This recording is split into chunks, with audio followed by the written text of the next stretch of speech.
إنا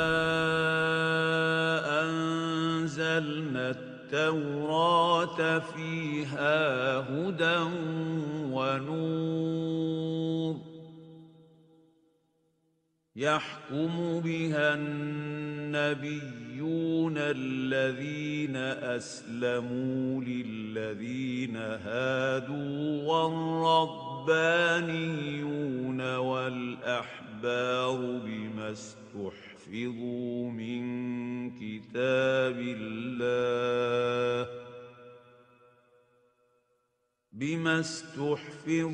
من كتاب الله وكانوا عليه شهداء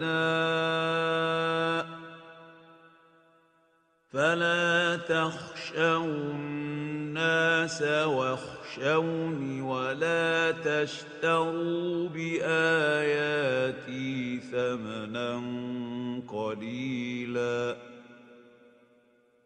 ومن لم يحكم بما أنزل الله فأولئك هم الكافرون.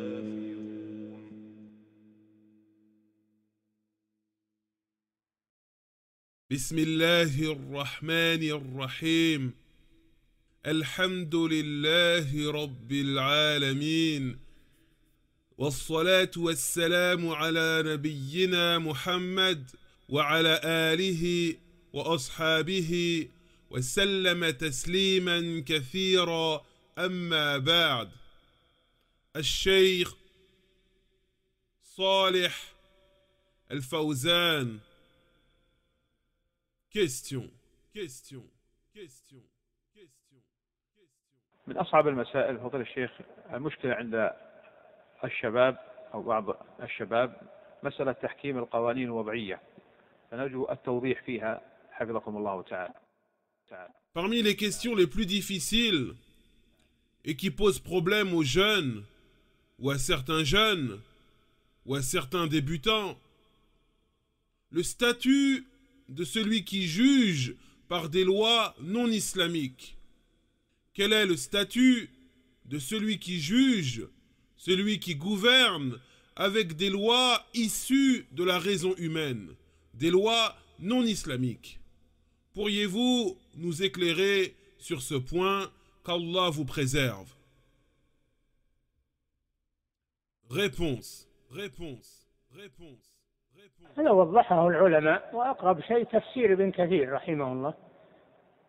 يقول الذي يحكم بغير ما أنزل الله إن كان يرى أنه أحسن من كتاب الله وأن حكمه أحسن من حكم الله، أو أن حكم غير الله مساو لحكم الله وأنه مخير إن شاء حكم بما أنزل الله أو حكم بغيره على التخيير، فهذا يحكم بكفره بلا شك، هذا كافر بالإجماع.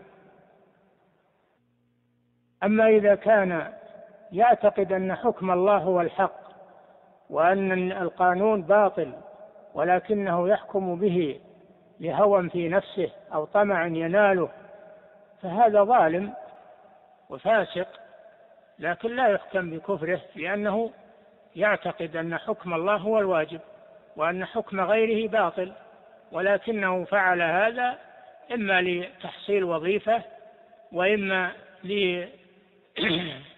وإما لطمع من المطامع، وهو عقيدته باقية، عقيدته في كتاب الله وأنه هو الحق وأنه هو الواجب الحكم به، عقيدته باقية، فهذا يفسق ولا يحكم بكفره.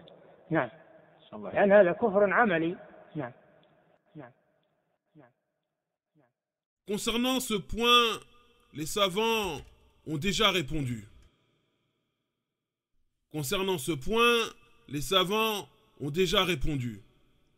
Et l'avis le plus correct est la parole d'Ibn Kathir, rahimahullah, dans son explication du Coran, dans son tafsir, qui dit: celui qui juge par autre que la législation d'Allah, celui qui juge d'après une loi non islamique, s'il considère que ce jugement non islamique est meilleur ou équivalent au jugement d'Allah, ou s'il considère qu'il a le choix d'opter pour ce genre de loi non divine s'il le souhaite, ou pour le jugement d'Allah s'il le souhaite, alors une telle personne est considérée comme étant mécréante, sans aucun doute. Et tous les gens de science sont unanimes sur ce sujet. Il y a un consensus sur le statut d'une telle personne. Par contre, si cette personne a la conviction profonde que le jugement d'Allah est la vérité, et que le fait de juger par une loi non divine, une loi issue de la raison humaine, est faux, mais qu'il y a recours parce qu'il suit ses mauvais penchants, ses envies, ou pour obtenir un bien d'ici-bas, alors dans ce cas de figure, cette personne est considérée comme étant injuste, désobéissante, pécheresse. Néanmoins, on ne la déclare pas mécréante.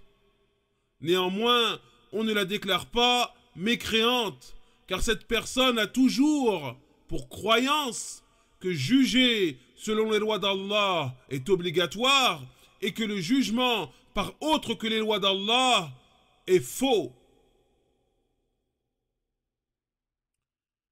Mais ce qui l'a poussé à faire cela, c'est le désir d'obtenir un poste important, une fonction prestigieuse ou un bien de ce bas monde.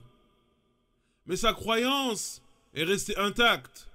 Sa croyance dans le fait que le jugement issu du Coran n'est rien d'autre que la vérité et qu'il est obligatoire d'y retourner est restée intacte. Une telle personne, on ne la déclare pas mécréante. Une telle personne, on ne la déclare pas mécréante, mais elle est considérée comme étant désobéissante, coupable d'un grand péché, injuste. Cependant, on ne la déclare pas mécréante, car il s'agit d'une mécréance, certes, mais c'est une mécréance mineure. وصلى الله على نبينا محمد وعلى آله وأصحابه أجمعين والحمد لله رب العالمين.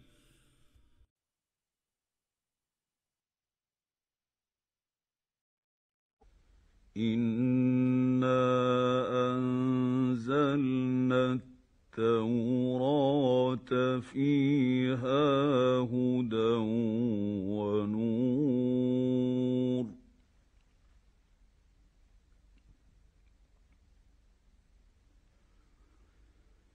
يحكم بها النبيون الذين أسلموا للذين هادوا والربانيون والأحبار بما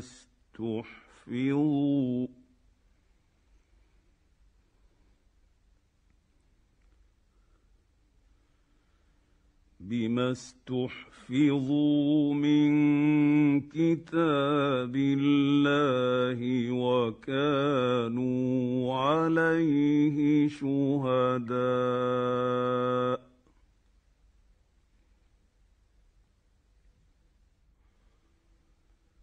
فلا تخشوا الناس واخشوني ولا تشتروا بآياتي ثمنا قليلا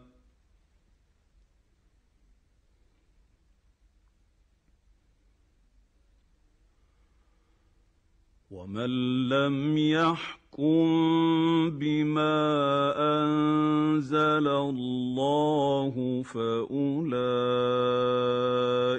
هم الكافرون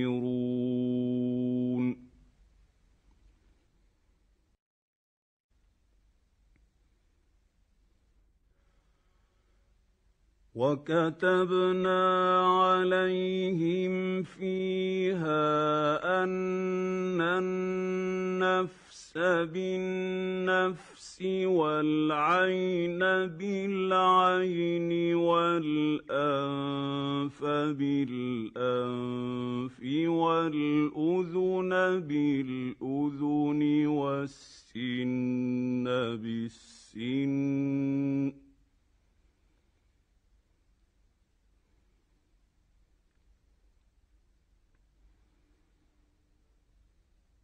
بالسن بالسن والجروح قصاص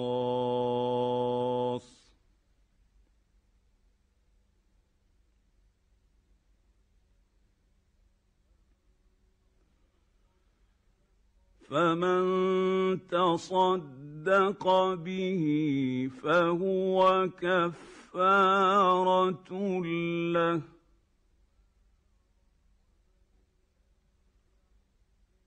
ومن لم يحكم بما أنزل الله فأولئك هم الظالمون.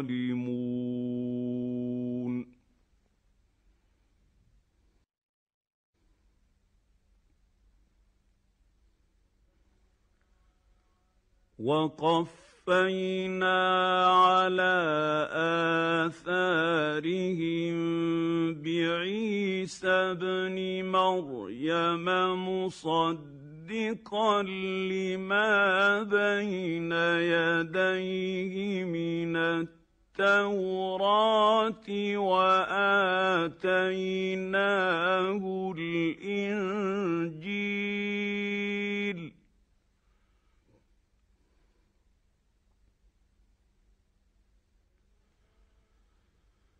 وآتيناه الإنجيل فيه هدى ونور ومصدقا لما بين يديه من التوراة وهدى وموعظة للمتقين.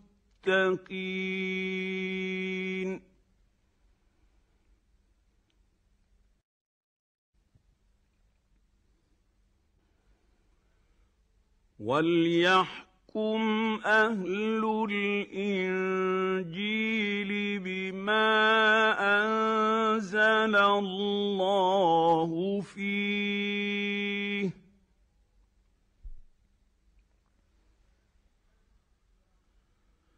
ومن لم يحكم بما أنزل الله فأولئك هم الفاسقون.